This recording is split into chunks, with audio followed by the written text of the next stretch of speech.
Assalamualaikum warahmatullahi wabarakatuh.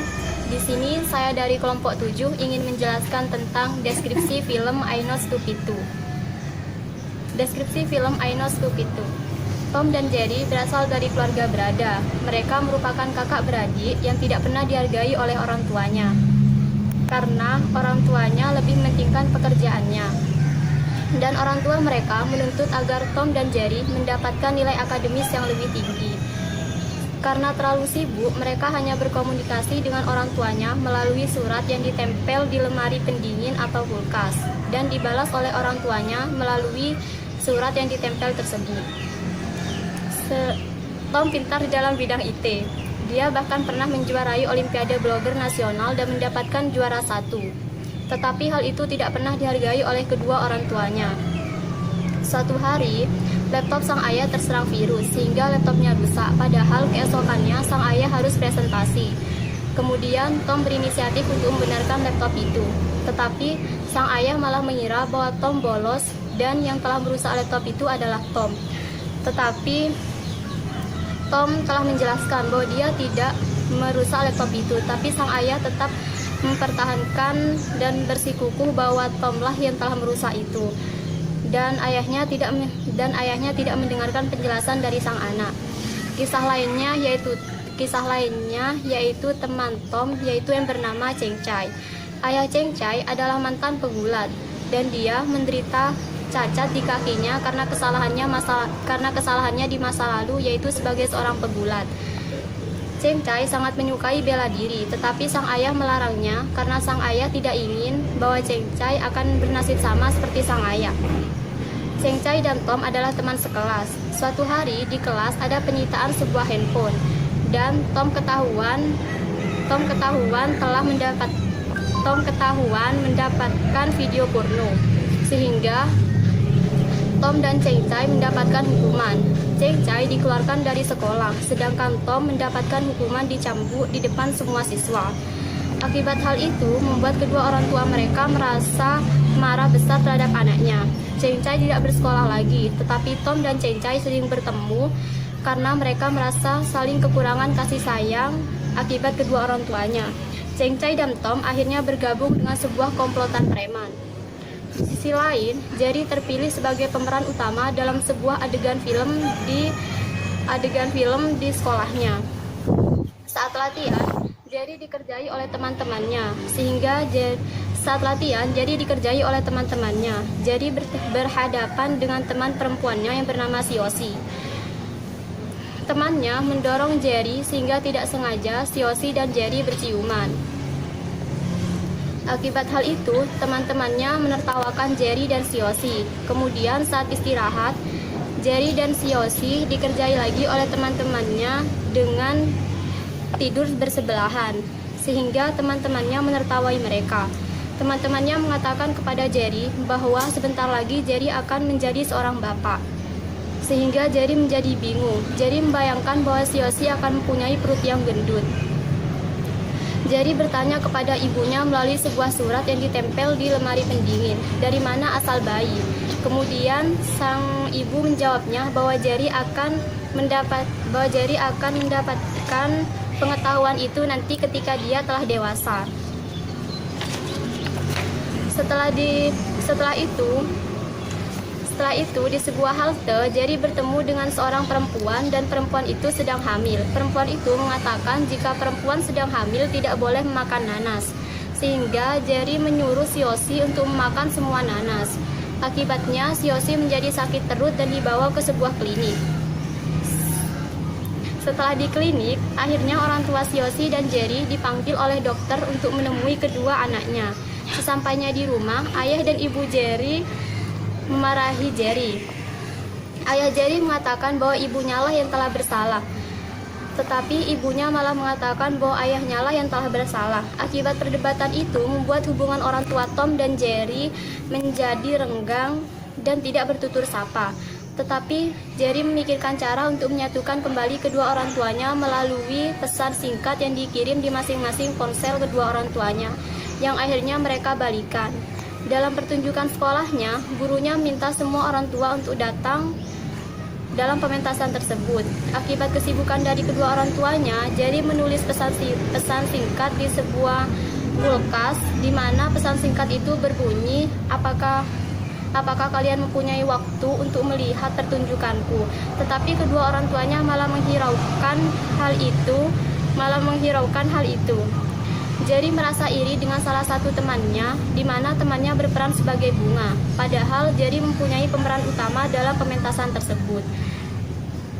Kemudian Jerry melakukan beberapa cara untuk mendatangkan kedua orang tuanya ke sekolah. Sampai-sampai ia rela mencuri uang di kantin untuk bisa mendatangkan kedua orang tuanya. Setelah sampai di rumah, orang tua memarahi Jerry dan memukul tangannya dengan penggaris. Padahal Jerry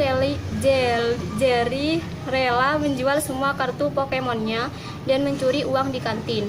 Kemudian Jerry menjelaskan bahwa ia ingin mendatangkan ayah dan ibunya ke acara pentas dan membeli satu jam waktu dari orang tuanya. Setelah itu sang ayah langsung membeku dan sang ibu memeluk Jerry. Setelah itu, ibu dan ayah Jerry pergi ke kamar Tom dan melihat tulisan-tulisan blognya. Ternyata selama ini Tom merasa kesepian dan tidak pernah dihargai. Ayah dan ibu Tom menangis dan mereka menyadari kesalahannya selama ini karena gagal menjadi sebuah orang tua. Tom dan Cencai sedang dikejar massa karena mereka tertangkap basah sedang mencuri kalung dari sebuah nenek. Padahal mereka bermaksud baik untuk mengembalikan kalung tersebut. Setelah itu, Tom dan Cencai tertangkap basah dan dipukuli oleh massa. Tom meminta untuk dilepaskan, tetapi orang tidak mempedulikan itu dan tidak sengaja HP Tom terjatuh dan tertekan tombol memanggil sang ayah. Saat itu sang ayah sedang presentasi, sehingga sang ayah melihat anaknya dipukuli dan dia bergegas untuk meninggalkan presentasi itu dan menolong Tom. Sesampainya di sana, sang ayah bertanya mengapa Tom mencuri, dan Tom menjawab bahwa ia mencuri karena polisi gadungan itu dan ia harus dimasukkan ke dalam sel tahanan. Tiba-tiba polisi datang dan ayah Tom memohon kepada sang nenek agar tidak dimasukkan ke dalam penjara. Ayah Tom minta bahwa dirinya saja yang dimasukkan ke dalam penjara, sehingga sang nenek menjadi bingung. Padahal polisi sudah datang di saat itu, sehingga sang nenek membuat kata-kata palsu bahwa dia telah memanggil polisi itu hanya untuk bermain-main, sehingga sang nenek dibawa ke kantor polisi dimintai sebuah keterangan. Sementara itu, di sisi lain, Cencai berlari menghindari para preman yang mengejarnya ke atas jembatan. Namun ia tertangkap dan dipukuli. Kemudian ayah Cencai melihat sang anak dipukuli, ia segera berlari dan menolongnya. Tak sengaja, orang-orang itu mendorong ayah Cencai dan ayah Cencai terjatuh dari atas tangga itu sehingga mengeluarkan banyak darah. Ayah Cencai dilarikan ke rumah sakit. Di rumah sakit, Ibu Li tetangga mereka menangis melihat keadaan ayah Cencai. Ia marah kepada Cencai dan mengungkapkan semua yang dilakukan oleh ayahnya, yaitu bahwa ayah Cencai telah mendatangi 100 sekolah di Singapura untuk mendaftarkan anaknya bahwa anaknya bisa bersekolah lagi. Tetapi hal itu nihil dan anaknya tidak bisa bersekolah kembali. Cencai pun kembali bersekolah dan memohon kepada kepala sekolah untuk bisa bersekolah kembali, tapi kepala sekolah menolaknya. Setelah itu, Cencai pergi ke rumah sakit dengan menggunakan seragam sekolah. Saat sang ayah melihat anaknya memakai seragam sekolah, sang ayah menjadi bahagia dan mengatakan apakah kepala sekolah sudah memberimu izin untuk masuk kembali, sehingga Cencai menjadi berbohong dan mengatakan bahwa ia telah bersekolah kembali, sehingga sang ayah mengatakan bahwa dia ingin bertemu dengan kepala sekolah. Akibat hal itu, Cencai menjadi kembali ke sekolah dan dia meminta agar kepala sekolah bisa datang menemui ayahnya. Tetapi kepala sekolah menolaknya karena Cencai telah masuk sembarangan di sekolah tersebut. Saat itu kondisi ayah Cencai menjadi kritis dan semakin parah. Kemudian kepala sekolah menjadi luluh dan ikut bersama Cencai ke rumah sakit itu. Dan dia menemui ayah Cencai dan mengatakan kebohongan tersebut. Tapi ternyata kebohongan itu terbongkar dan ayah Cencai mengetahui bahwa Cencai telah berbohong. Saat terakhir, ayah Cencai berpesan dan mengatakan bahwa jika Cencai ingin menjadi pegulat, ia akan mengizinkannya dan dia harus berlatih lebih keras untuk menjadi pegulat internasional dan dapat menjuarai olimpiade. Dan sang ayah sangat menyayangi Cencai. Semenjak itu, ayah dan ibu Tom lebih peduli kepada Tom dan Jerry. Ibu Tom mengundurkan diri dari perusahaannya dan mereka lebih perhatian kepada kedua anaknya. Cencai diterima kembali di sekolah dan ia berlatih keras untuk bisa menjuarai Olimpiade bela diri. Baiklah, saya Intan Lestari akan melanjutkan presentasi yang sebelumnya, yaitu analisis film. Saya akan menganalisis dari bab 3, yaitu yang berjudul perkembangan sosio-emosional dan konteks sosial. Dalam bab ini, saya akan menjelaskan berdasarkan teori ekologi Bronfenbrenner. Teori ini terdiri dari 5 sistem lingkungan. Yang pertama mikrosistem, yang pertama adalah mikrosistem, yang kedua mesosistem, yang ketiga eksosistem, yang keempat makrosistem, dan yang terakhir adalah kronosistem. Mikrosistem itu sendiri adalah pengaturan di mana individu menghabiskan waktu yang cukup lama, seperti dengan keluarga, teman sebaya, tetangga, sekolah, dan sebagainya.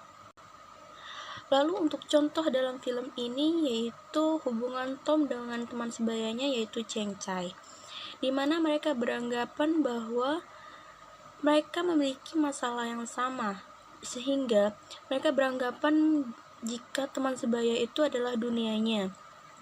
Lalu selanjutnya hubungan keluarga dengan salah satu tokoh yaitu Cencai.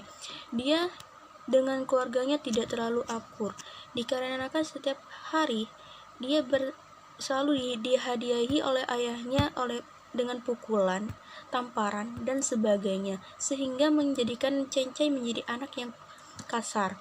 Lalu selanjutnya untuk keluarga Tom, mereka sendiri juga tidak akur, dikarenakan anak-anak mereka diharuskan untuk menuruti perintah orang tuanya, sehingga anak-anak menjadi tidak bisa terbuka terhadap orang lain. Lalu yang kedua adalah mesosistem. Sistem ini berhubungan dengan mikrosistem yang sebelumnya. Seperti salah satu contohnya yaitu hubungan antara sekolah dengan orang tua. Dalam film ini, orang tua Cencai dan orang tua Tom tidak pernah sekalipun diberitahukan oleh pihak sekolah tentang apa yang terjadi atau apa saja masalah yang terlibat dengan anak-anak mereka, sehingga orang tua pun tidak tahu apa yang anak-anaknya lakukan di sekolah. Lalu yang selanjutnya adalah orang tua dengan teman sebaya. Tetapi di dalam film ini, orang tua Tom dan orang tua Cencai tidak sekalipun mengetahui teman sebaya dari Tom dan Cencai, sehingga mereka tidak mengetahui perkembangan anaknya. Sehingga anak-anak itu, Tom dan Cencai, menjadi terjerumus ke dalam hal yang salah dan berkumpul dengan komplotan preman. Lalu yang selanjutnya adalah eksosistem. Pihak-pihak yang berkaitan yaitu kepala sekolah, menteri pendidikan, media massa, dan sebagainya. Mengapa? Karena pihak-pihak tersebut memiliki aturan-aturan sendiri yang harus dipatuhi. Sebagai contoh, kepala sekolah yang memiliki pengaturan tersendiri untuk sekolahnya, dan menteri pendidikan yang memiliki perintah untuk seluruh sekolah untuk diperintahkan kepada seluruh murid. Nah, untuk di dalam film ini ada kasus di mana Tom dan Cencai terlibat kasus dikarenakan mereka memiliki CD video, sehingga mereka mau tidak mau harus dihukum oleh kepala sekolah, yang mengakibatkan salah satu tokoh yaitu Tom menjadi anak yang tertutup dan tidak mau berhubungan dengan orang lain. Lalu untuk yang selanjutnya adalah makrosistem. Makrosistem ini melibatkan sebuah budaya yang sangat luas, seperti budaya, kebiasaan, etnis, dan nilai-nilai yang ada di masyarakat. Sebagai contoh dalam film ini adalah ketika Tom dan Cencai mencuri kalung dari seorang nenek. Lalu mereka menyadari jika hal itu adalah hal yang sangat tabu atau yang sangat tidak boleh dilakukan, sehingga mereka mengembalikan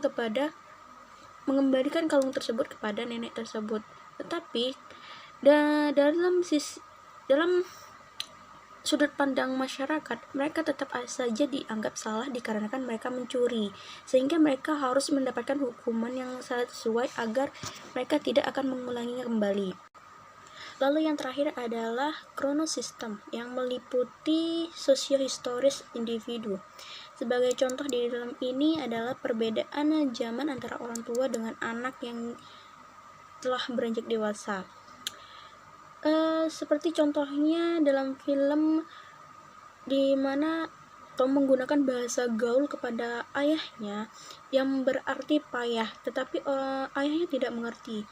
Sehingga orang tua harus mengetahui atau mempelajari apa saja yang berhubungan dengan anaknya, entah itu tentang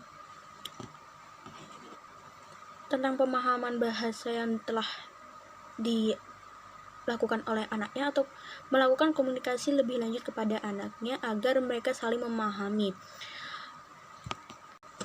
Lalu untuk contoh yang lain yaitu dalam pengajaran PAFU, di mana dalam pengajaran tersebut siswa-siswanya ingin belajar secara simpel dan sederhana, sehingga PAFU harus mencari kunci untuk dapat mengajar, dapat dipahami dan mereka mau memahaminya lebih dalam lagi.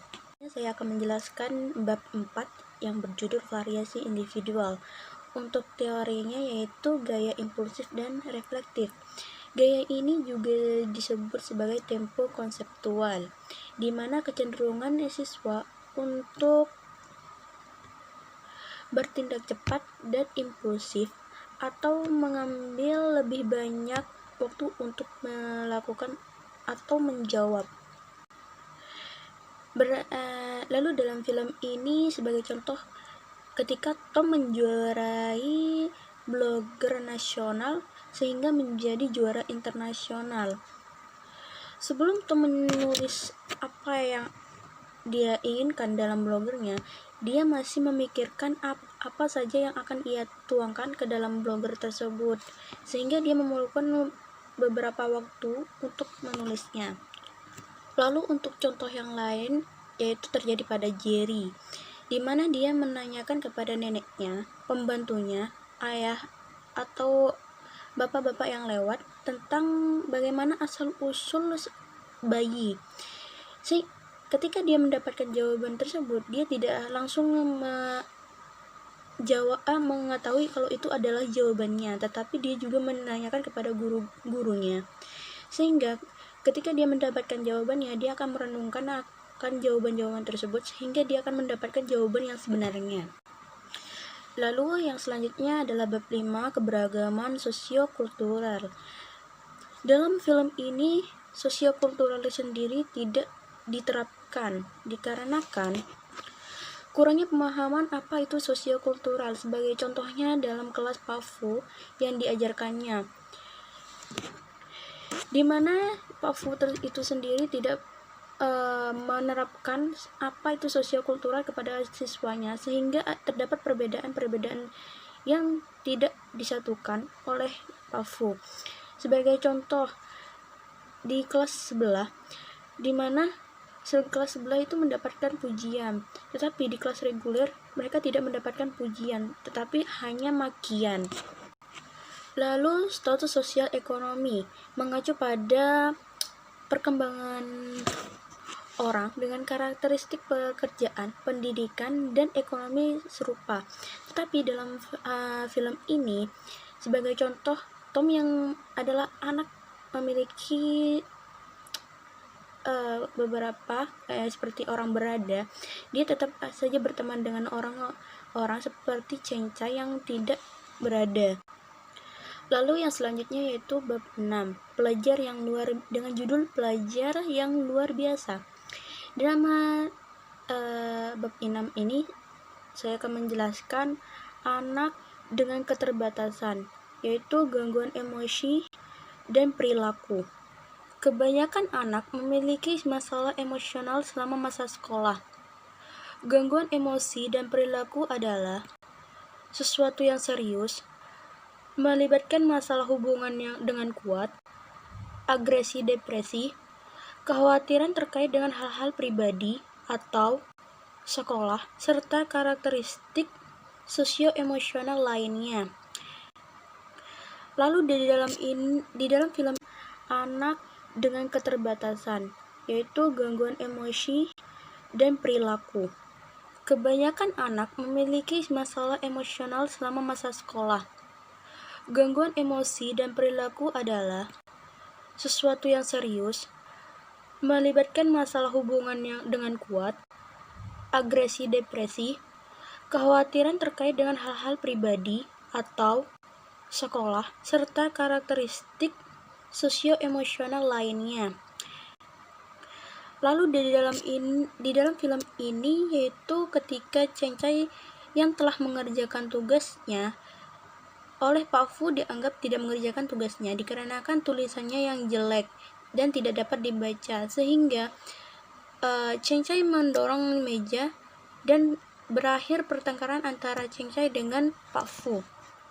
Lalu adegan lainnya yaitu ketika Cheng-Chai sedang makan bersama dengan ayahnya dan tidak sengaja menjatuhkan tasnya, dan ketika tasnya jatuh terlihat dia memiliki sebuah CD yaitu CD kungfu dan ketahuan oleh ayahnya, sehingga ayahnya ingin mematahkan CD tersebut, tetapi Cheng-Chai mengambilnya, sehingga terjadi tarik menarik CD antara ayah dan Cheng-Chai. Di sini saya akan menjelaskan tentang pendekatan perilaku kognitif sosial yang berada di bab 7. Di pendekatan perilaku kognitif sosial, saya akan menjelaskan tentang pengkondisian klasik. Di pengkondisian klasik ini, yang pertama ada generalisasi, diskriminasi, dan kepunahan. Di generalisasi di sini dalam pengkondisian klasik melibatkan kecenderungan rangsangan baru yang mirip dengan rangsangan yang dikondisikan asli untuk menghasilkan respon yang sama. Contoh dalam film I Not Stupid Too di sini yang terjadi dalam film ini yaitu ketika Tom dan Cheng-Chai dikritik oleh Pak Fu sebagai apel busuk, yang artinya mereka tidak berguna, sehingga ketika orang tuanya memarahi mereka tetap menganggap bahwa dirinya tidak berguna karena mereka menggeneralisasikan apa yang dikatakan oleh orang tuanya berhubungan dengan apa yang akan dikerjakannya. Yang kedua adalah diskriminasi. Dalam pengkondisian klasik terjadi ketika organisme merespon rangsangan tertentu tetapi tidak yang lain. Dalam film ini terjadi ketika Tom merasa takut untuk menceritakan masalah tentang polisi gadungan kepada sang ayah, karena saat itu sang ayah tidak welcome terhadap anaknya, sehingga Tom merasa takut dan gugup untuk menceritakannya. Tetapi ketika sang ayah sadar akan kesalahannya, dan ayahnya berespon positif dengan senyuman, Tom menjadi senang dan terbuka dalam menceritakan masalah yang dialaminya. Yang ketiga adalah kepunahan. Kepunahan dalam pengkondisian klasik melibatkan melemahnya respon terkondisi tanpa adanya rangsangan terkondisi. Dalam film ini terjadi ketika Jingjing mendapatkan nilai 10 dalam ujian bahasa Cina, sehingga respon Pak Fu mengomel dan marah. Ketika mendapatkan nilai 12 dan bertemu dengan Pak Fu lagi, Jingjing merasa gugup karena Jingjing takut mendapatkan respon yang sama. Tetapi ternyata respon Pak Fu positif dan Jingjing merasa rasa gugupnya itu menjadi menghilang atau berkurang. Yang kedua adalah pengkondisian operan. Adalah bentuk pembelajaran di mana konsekuensi dari perilaku menghasilkan perubahan dalam probabilitas bahwa perilaku tersebut akan terjadi. Di sini ada penguatan positif. Penguatan positif di sini frekuensi respon meningkat karena diikuti oleh stimulus yang bermanfaat. Dalam film ini, perilakunya Jerry di latihan pertunjukan berlatih dengan serius. Konsekuensinya, guru memuji Jerry dengan mengatakan bagus sekali dan tetaplah tampil bagus. Sehingga perilaku di masa depan, pada saat pertunjukan diadakan, Jerry menjadi semangat dan lebih hafal sehingga mendapatkan tepukan yang gemuruh dari banyak orang. Yang kedua adalah penguatan negatif. Frekuensi respon meningkat karena diikuti dengan rangsangan penghapusan permusuhan atau menyenangkan. Contohnya, Ibu Tom menyuruh Tom untuk belajar sambil mengomel karena Tom sibuk dengan blognya. Akhirnya Tom bosan mendengarkan omelan ibunya dan dia memilih untuk mengerjakan tugas di luar rumah. Respon Tom yang tadi mengerjakan pekerjaan rumah dihapus akibat stimulus tidak menyenangkan berupa omelan dari orang tuanya. Selanjutnya adalah bab 8. Di bab 8 ini pendekatan pemrosesan informasi. Di sini saya akan bahas tentang perhatian. Perhatian di sini adalah pemusatan sumber daya mental. Yang pertama adalah perhatian selektif. Perhatian selektif berfokus pada aspek tertentu dari pengalaman yang relevan dan mengabaikan orang lain yang tidak relevan. Contoh dari film ini yaitu di mana di kelas Pak Fu pada saat itu kelas dalam suasana ramai dan pada saat itu ada seorang murid yang bertanya kepada Pak Fu mengenai bahasa Cina. Ketika Pak Fu menjelaskan, kelas tetap menjadi ramai sehingga murid itu ketika mendengarkan ucapan Pak Fu dan mengabaikan keadaan kelas dan mengabaikan suara-suara kelas, dia sedang melakukan perhatian selektif. Yang kedua adalah perhatian terbagi. Konsentrasi pada lebih dari satu aktivitas sekaligus. Contoh dalam film ini yaitu saat Jerry di kelas sedang memperhatikan guru, tetapi Jerry juga sambil memikirkan masalah akan Siosi ini adalah temannya. Masalah akan Siosi yang menjadi hamil. Ketika Jerry paham tentang apa yang diterangkan oleh gurunya tadi, dia sedang melakukan perhatian terbagi. Yang ketiga adalah perhatian berkelanjutan. Perhatian berkelanjutan ini adalah kemampuan untuk mempertahankan perhatian selama jangka waktu tertentu. Contohnya di film ini adalah saat ulangan pertama, Jingjing mendapatkan nilai 10 karena tidak paham akan bahasa Cina. Kemudian mendapatkan kritikan dari Pak Fu, sehingga ia berusaha kembali dan lebih fokus terhadap apa yang tidak ia mengerti. Dia belajar terus-menerus dan mendapatkan peningkatan 2 poin. Jadi apa yang dilakukan Jingjing tersebut merupakan perhatian berkelanjutan. Selanjutnya saya akan bahas tentang bab 9, di mana bab 9 ini adalah proses kognitif yang kompleks. Saya akan bahas tentang berpikir. Berpikir merupakan manipulasi dan mengubah informasi dalam memori seperti membentuk konsep, alasan, berpikir kritis, membuat keputusan berpikir kreatif, dan memecahkan masalah. Di sini saya akan bahas tentang berpikir kritis. Berpikir kritis merupakan berpikir reflektif, produktif, dan mengevaluasi bukti. Contoh dalam film ini saat berpikir kritis di sekolah adalah ketika Jerry menanyakan bagaimana terbentuknya bayi kepada gurunya. Saat dia bertanya bagaimana terbentuknya bayi, dia juga bertanya kepada orang tuanya, dia bertanya kepada neneknya, dia juga bertanya kepada pembantu rumahnya. Dia tidak hanya bertanya kenapa, tetapi jadi bertanya lebih dalam bagaimana bisa bayi itu berada di perutmu dan sebagainya. Pertanyaan-pertanyaan Jerry itu berlanjut hingga ia bisa tahu, dan pertanyaan itu merupakan cara berpikir kritis. Yang selanjutnya adalah bab 10. Dan di dalam bab 10 ini menyatakan pendekatan konstruktivitas sosial.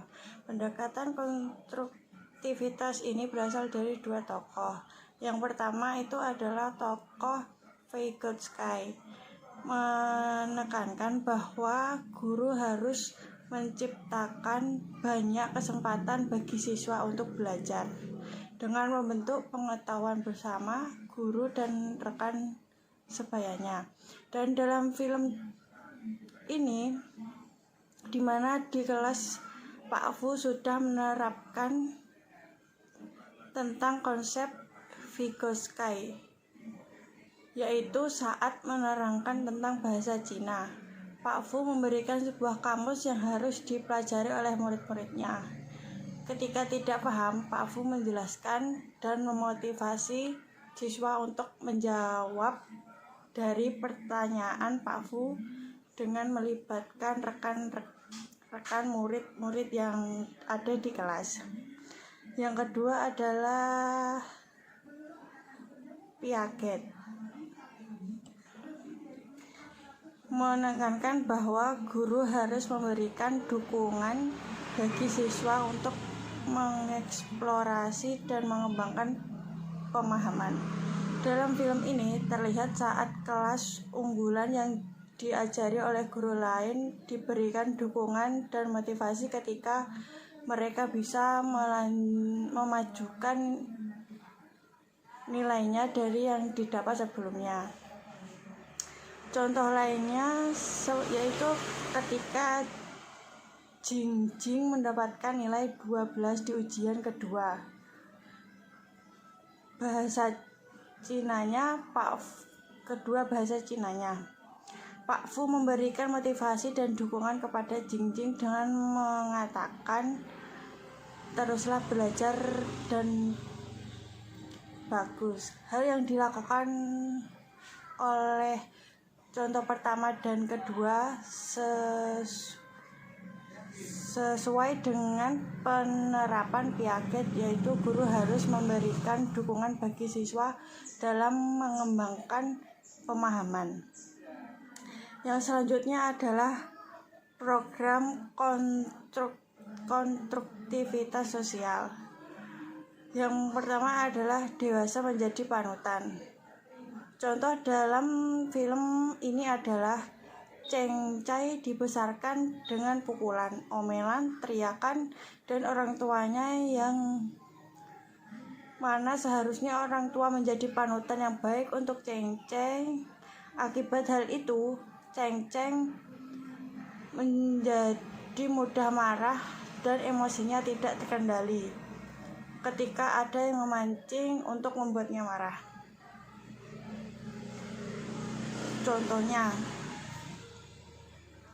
Contoh lainnya seperti saat makan, telepon Tom berbunyi. Dia ingin mengangkat, tetapi orang tuanya malah mengatakan jangan mengangkat telepon ketika sedang makan karena itu tidak baik. Setelah hal itu, ayah Tom mendapatkan telepon dan dia mengatakan itu adalah bisnis penting yang harus diangkat. Kemudian ibunya juga mendapatkan telepon dan mengatakan bahwa telepon itu dari orang penting juga. Dari kasus di atas, sebenarnya orang tua Tom harus memberikan contoh yang baik kepada anaknya dan juga harus menerapkan pada dirinya.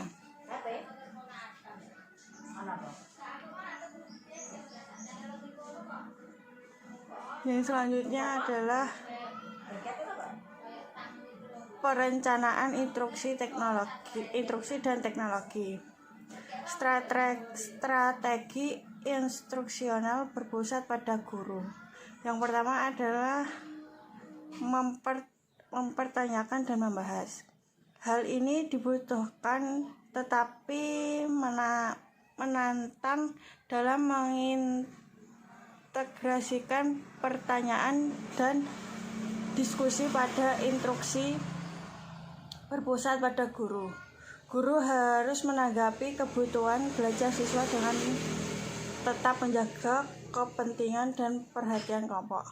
Dalam film ini terjadi saat Pak Fu bertanya kepada salah satu muridnya yang bernama Jingjing. Pak Fu bertanya, apa peribahasa Cina ini banyak biksu?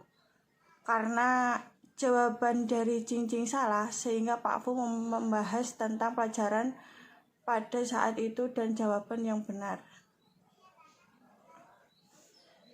Yang selanjutnya adalah penugasan pembelajaran. Memberikan ujian terakhir atau penugasan menggunakan penguasaan pembelajaran efektif dalam meningkatkan waktu yang dihabiskan siswa pada tugas-tugas belajar. Dalam film ini terjadi saat Pak Fu memberikan tugas bahasa Cina kepada murid-muridnya yang rata-rata nilainya sangat jelek, dan di ujian kedua pun nilai murid-muridnya ada peningkatan sedikit. Yang selanjutnya adalah motivasi, pengerjaan, dan pembelajaran. Motivasi ekstrinsik dan motivasi intrinsik. Motivasi ekstrinsik adalah terkait dengan melakukan sesuatu untuk mendapatkan sesuatu yang lain. Contoh yang terjadi dalam film adalah Cheng-kan bekerja keras untuk mengerjakan tugas karena dia ingin menjadi anak baik seperti anak lainnya. Contoh lainnya adalah Jing-Jing yang bekerja keras dalam belajar bahasa Cina untuk mendapatkan nilai yang bagus saat ujian. Yang kedua adalah motivasi intrinsik, melibatkan motivasi internal dalam melakukan sesuatu demi minat sendiri. Contoh yang terjadi dalam film ini adalah ketika Tom memperbaiki laptop ayahnya yang rusak dengan sungguh-sungguh karena ia menikmati pekerjaan tersebut untuk membantu ayahnya. Selanjutnya adalah motivasi hubungan dan konteks sosiokultural. Yang pertama adalah hubungan sosial. Hubungan sosial ini